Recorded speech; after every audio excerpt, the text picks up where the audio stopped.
All right, let's jump right in. We've got two absolute legends of American culture. Robert Frost, the quiet, wise poet of New England, and Bob Dylan, the raspy-voiced prophet for a whole generation.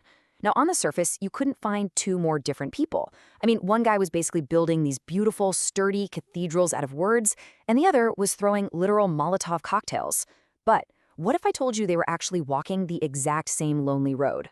So think about it like this. On one side, you have Frost, right? He's the old guard, the absolute master of traditional, formal poetry. His work feels as solid and structured as one of those old stone walls you see in Vermont.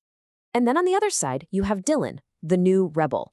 He basically showed up with a wrecking ball, smashed all those old structures, and became the soundtrack for a chaotic, totally changing America. So that's the big puzzle, isn't it? How on earth do you connect these two? What's the hidden thread that ties the buttoned-up poet to the wild-haired folk rebel? Well, that's exactly what we're going to dig into.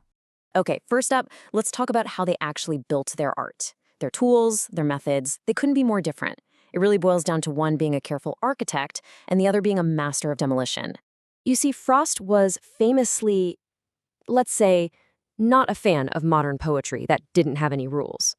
For him, the rules, the meter, the rhyme, that was the whole point.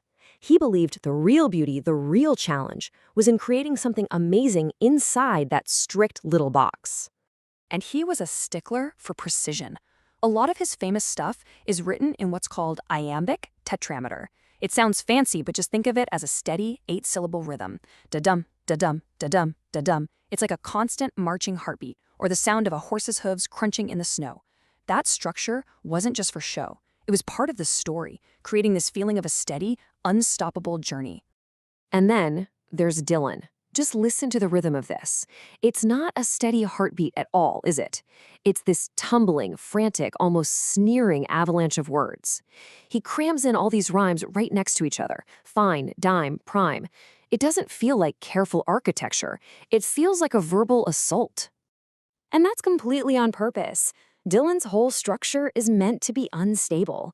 He took his cues from old blues music, where you stretch and squeeze the lines to fit whatever raw emotion you're trying to get across.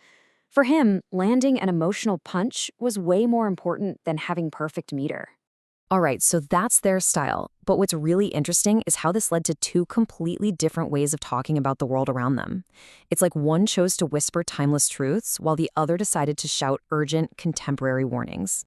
And this slide just lays it all out, doesn't it? Frost's commentary was all psychological. He wasn't interested in the politics of the day. He was interested in the quiet, hidden flaws in human nature that cause all the problems in the first place. Dylan was the polar opposite. He was like a journalist with a harmonica, pointing his finger directly at the injustices happening right then and there. Take this poem, which Frost wrote after the absolute devastation of World War I. He doesn't mention a single soldier or treaty. Instead, he boils down all of human conflict to two basic urges: fire, which is our burning desire, and ice, which is our cold, calculated hate. It's this chillingly calm, timeless take on how we destroy ourselves.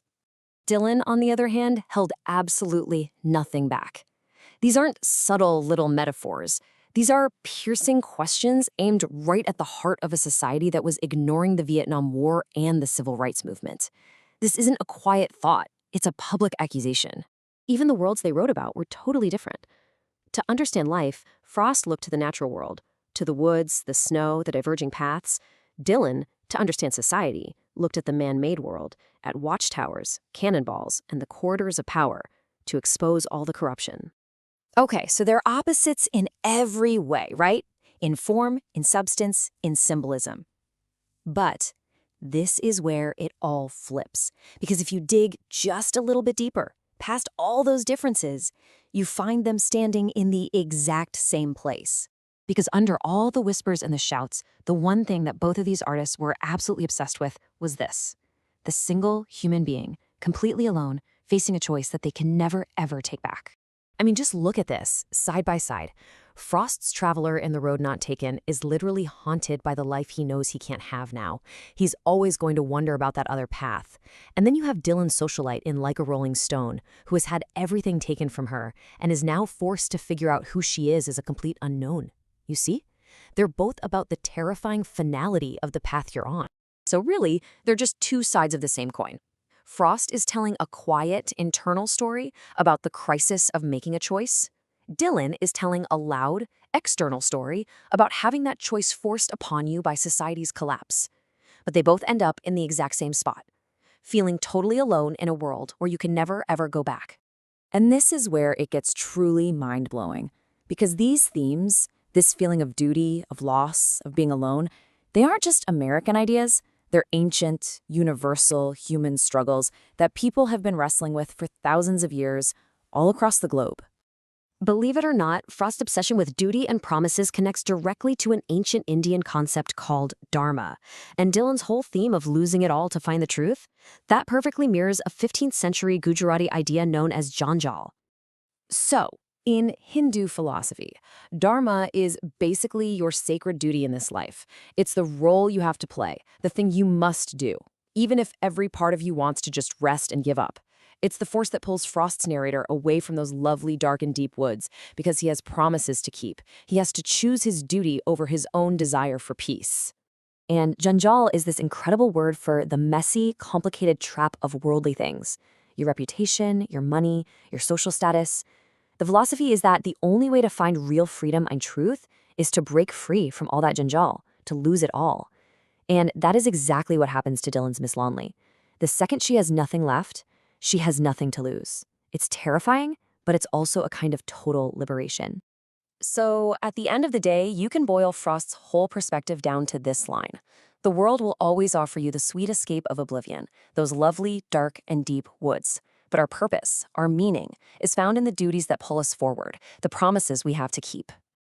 And then Dylan's worldview is the complete, radical opposite. For him, true freedom isn't found by fulfilling your duties to society. It's found when society's illusions are violently stripped away from you, and all you're left with is a cold, hard, undeniable truth. Which brings us right back to the beginning. The rural sage and the urban troubadour. They took two completely different paths. One built things to last forever. The other built things designed to explode in the moment. But they were both looking for the same thing. So the question for you is, which path gets closer to the truth? The whisper or the scream? That's something to chew on.